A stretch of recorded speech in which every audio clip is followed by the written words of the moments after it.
नमस्कार दोस्तों, भारत की बात राही के साथ कार्यक्रम में आपका स्वागत है। मैं हूं राहुल सिंह राही। आज हम बात करेंगे यूपी पॉपुलेशन कंट्रोल एक्ट के बारे में। जी हां, ये एक्ट विधि आयोग ने राज्य सरकार को सौंप दिया है और ये राज्य सरकार इस पर 19 जुलाई तक लोगों से अपनी राय मांग रही है। अब ये बिल लोगों के लिए लाभप्रद होगा या हानिप्रद, इस पर हम बात करेंगे कई नेताओं से। आइए चलते हैं इस सफर में।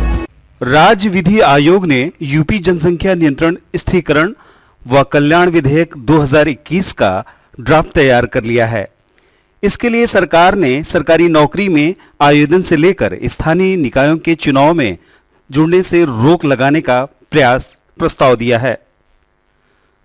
विधि आयोग ने ऐसे समय पर ड्राफ्ट पेश किया है जब योगी सरकार नई जनसंख्या नीति जारी करने का प्रयास कर रही है।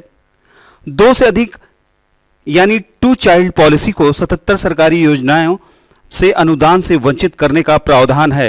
अगर यह कानून लागू हुआ तो 1 वर्ष के भीतर सभी सरकारी कर्मचारियों को शपथ पत्र देने होंगे। पर राज्य विधि आयोग ने एक ड्राफ्ट बिल स्टेट गवर्नमेंट को दिया है और ये बिल उन्होंने लोगों से, राज्य सरकार लगातार संपर्क भी साध रही है, लोगों से राय भी ले रही है। इस मुद्दे पर हम भी राय ले रहे हैं अपने चैनल के माध्यम से। हमारे साथ हैं जिला पंचायत माहुल के पूर्व जिला पंचायत सदस्य बड़े भाई नसीम अहमद जी। भाई साहब, ये जो 2 चाइल्ड पॉलिसी का बिल जनसंख्या नियंत्रण के लिए उत्तर प्रदेश सरकार ला रही है, आप इस बिल से सहमत हैं? सबसे पहले मैं चैनल पर देख रहे दर्शक बंधुओं का स्वागत करता हूं। मैं इस बिल के पक्ष में हूँ, लेकिन इस बिल में जो भी वो हैं उसके भी खिलाफ हूँ। मैं बिल के साथ साथ शिक्षा ज़रूरी है। मैं देखता हूँ बंजारे डेरा डाल करके फिर बच्चे ही पैदा करने का काम करते हैं। उनको शिक्षित बनाना ज़रूरी है। उनके बच्चे नंगे खुले टहल रहे हैं, पहले उनके लिए व्यवस्था करना ज़रूरी है, ना कि इस पे आज इस पे बिल ला करके लोगों को वंचित करना चाह रहे हैं कि वो चुनाव ना लड़ सकें और नौकरी ना पा सकें। ये इसका जो भी पालन हो, आज से अगर आप ला रहे हैं, आज के बाद होना चाहिए। आज से पहले वालों को इससे अलग रखना चाहिए, क्योंकि बहुत पहले, इससे पहले और भी अशिक्षा थी हमारे समाज में। आज कुछ लोग शिक्षित हुए और आप देखिए शिक्षित समाज धीरे धीरे अपने आप नियंत्रण कर रहा है। वो देख रहा है कि हम बच्चे पैदा करके क्या करेंगे जब उनको खाने के लिए भोजन, पहनने के लिए कपड़ा, शिक्षा के लिए शिक्षित नहीं बना पाएंगे तो फिर बेकार है। शिक्षित समाज ये कर रहा है, लेकिन जो अशिक्षित हैं, जो इधर उधर टहल रहे हैं, उन पे भी एक नज़र मैं माननीय मुख्यमंत्री जी से चाहता हूं कि उन पे भी एक नज़र डालें और उनके बारे में भी सोचें कि उनके ऊपर कैसे लागू होगी शिक्षा बिल।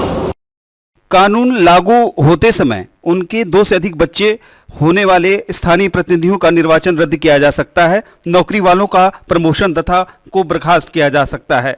अगर परिवार के अभिभावक सरकारी नौकरी में हैं, नसबंदी करवाते हैं तो उन्हें इंक्रीमेंट, प्रमोशन, सरकारी आवासीय योजनाओं में छूट का प्रावधान है।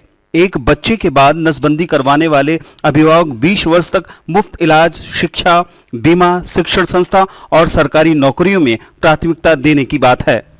साथ ही गरीबी रेखा के नीचे रहने वाले एक ही संतान पर नसबंदी करवाते हैं तो सरकार उनकी बेटी के लिए 1 लाख रुपए और उनके बेटे के लिए 80,000 रुपए देने का प्रावधान बना रही है। हम माहुल बाजार में एक व्यवसायी हैं, भाई हरकेश गुप्ता, उनसे इस मसले पर बात करते हैं कि ये जनसंख्या, भाई नमस्कार जी। नमस्कार। जो ये कानून जनसंख्या नियंत्रण विधेयक एक ड्राफ्ट बिल बन के विधि आयोग ने राज्य सरकार को दिया है, क्या इस आप जो ये कानून आएगा कि 2 चाइल्ड पॉलिसी, इस पर आप सहमत हैं? जी, हम पूरी तरह से सहमत हैं और इसके पक्ष में भी हैं। और यह कानून हम तो कहेंगे आज से 20 साल पहले ही आ जाना चाहिए था, क्योंकि हमारे देश की जनसंख्या जितनी तेज़ी से बढ़ रही है, जनसंख्या विस्फोट हर देश के लिए नुकसानदायक है। जिस तरह से यहाँ पे जनसंख्या वृद्धि हो रही है, उस तरह से व्यवसाय तो विकसित होगा नहीं। इसीलिए जनसंख्या नियंत्रण कानून लाकर जो सरकार पॉलिसी लाने वाली है, उससे हम पूरी तरह सहमत हैं और हम उसके पक्ष में हैं। और हम चाहते हैं कि सरकार इस कानून को लागू करे। जनसंख्या नियंत्रण कानून हमारे देश के लिए बहुत ही जरूरी है। अगर इस कानून के लागू होते समय जुड़वा बच्चे होते हैं, ये कानून के दायरे में नहीं आ पाएंगे। अगर पहला और दूसरा बच्चा निःशक्त है, उसे भी तीसरी संतान होने पर सुविधाओं से वंचित नहीं किया जाएगा। कमीशन अगर कोई व्यक्ति अपने धर्म के पर्सनल लॉ के हिसाब से एक से ज्यादा शादियां करता है तो भी सभी पत्नियों से कुल मिलाकर उसे 2 बच्चे पैदा करने होंगे।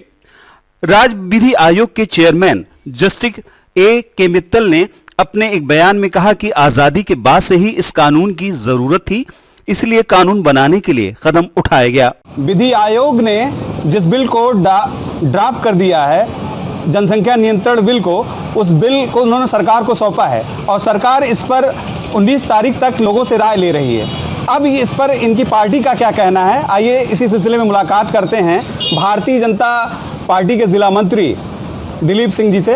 दिलीप सिंह जी, ये जो बिल ड्राफ्ट हुआ है 2 चाइल्ड पॉलिसी, क्योंकि जनसंख्या एक विस्फोट बन गई है और 2 चाइल्ड पॉलिसी आपकी सरकार ला रही है, आप इस बिल के समर्थन में हैं? जी भाई साहब, मैं पूर्ण रूप से समर्थन में हूँ इस बिल के, क्योंकि बढ़ती जनसंख्या को नियंत्रित करके हम समाज को और बेहतर बना सकते हैं। इसके पहले आप देखे होंगे चाइना में बहुत अधिक जनसंख्या था, वहाँ पर यह कानून लाया गया और जनसंख्या कम करके जनसंख्या विस्फोट से होने वाली कमियों को दूर किया गया। और ऐसे और कई देश थे जो जनसंख्या को नियंत्रित करके समाज को बेहतर बना चुके हैं। हम और सभी युवा साथी इस बिल के समर्थन में है। जैसे कि सरकार का मुद्दा भी था 2014 के चुनाव से ही कि हम सरकार बनाएंगे तो जनसंख्या नियंत्रण कानून जरूर लाएंगे, और उसी पे सरकार काम भी कर रही है। और कल ही जो है माननीय योगी आदित्यनाथ जी ने कहा कि हम जनसंख्या नियंत्रण कानून लाएंगे, और हम सभी लोग चाहते हैं जनसंख्या नियंत्रण कानून आए देश में और समाज को हम लोग बेहतरी की तरफ ले जा सकें। 2011 में उत्तर प्रदेश में जनगणना हुई, तब उत्तर प्रदेश की जनसंख्या 20 करोड़ थी। इस समय उत्तर प्रदेश की जनसंख्या लगभग 24 करोड़ है। राज्य विधि आयोग ने 19 जुलाई तक जनता से राय मांगी है, लेकिन इस चुनाव के वक्त पर यह फैसला लिया गया। ये किस दिशा में ले जाएगा, ये तो वक्त बताएगा।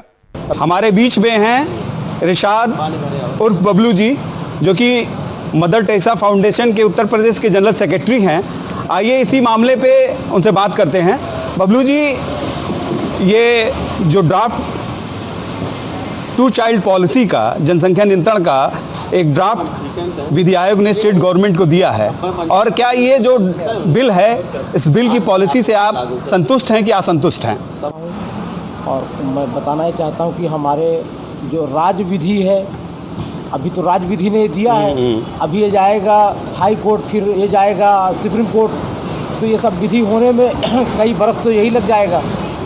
और कहना ये चाहता हूँ तमाम साथी हमारी बात जो सुन रहे हो, मैं इस चैनल के माध्यम से बताना चाहता हूँ कि सबसे पहले जो हमारे देश के नेता हैं, बड़े बड़े नेता हैं, वो लोग भी सबसे पहले अपने जो है अपना जो उनका जो नियंत्रण है जैसे जनसंख्या का, वो अपना कराएं सर्वे, उसके बाद फिर जा कर के जनता के बीच में, क्योंकि हम जिस मुल्क में रहते हैं, बाबा साहब डॉक्टर B.R. अम्बेडकर ने जो संविधान बनाया है, इस संविधान के तहत जो है यहाँ पर इलेक्शन होता है। और बाबा साहब का जो संविधान है, अब जो है कोई राजा रानी के पेट से नहीं पैदा होगा, अब बैलेट बक्स से राजा पैदा होगा। तो जिस तरीके से जो संविधान हमारा कहता है, हम उस संविधान को मानते हैं। राज्य विधि जो है वो हमारा न्यायपालिका है, न्यायपालिका का हम स्वागत करते हैं। मगर जो हमारे हुकूमत में बैठे हुए लोग हैं, सरकार में बैठे हुए लोग हैं, अब वो जो अच्छा समझे, जो बढ़िया समझे भाई करें, मगर देश से पक्ष और विपक्ष दोनों से राय लेकर के जो भी कानून बनाया जाए उस पर सहमति की जाए। विपक्ष को पूछना बहुत ज़रूरी है, तभी लोकतंत्र होगा हमारे यहाँ, और लोकतंत्र को माना जाएगा। अभी हमने कई नेताओं से राय ली, उसको आपके सामने प्रस्तुत किया। अगली कड़ी में हम और लोगों से मुलाकात करेंगे, जनता से मुलाकात करेंगे, आम आदमी से मुलाकात करेंगे और इस पर उनकी राय दिखाएंगे। तब तक देखते रहिए भारत की बात राही के साथ। नमस्कार।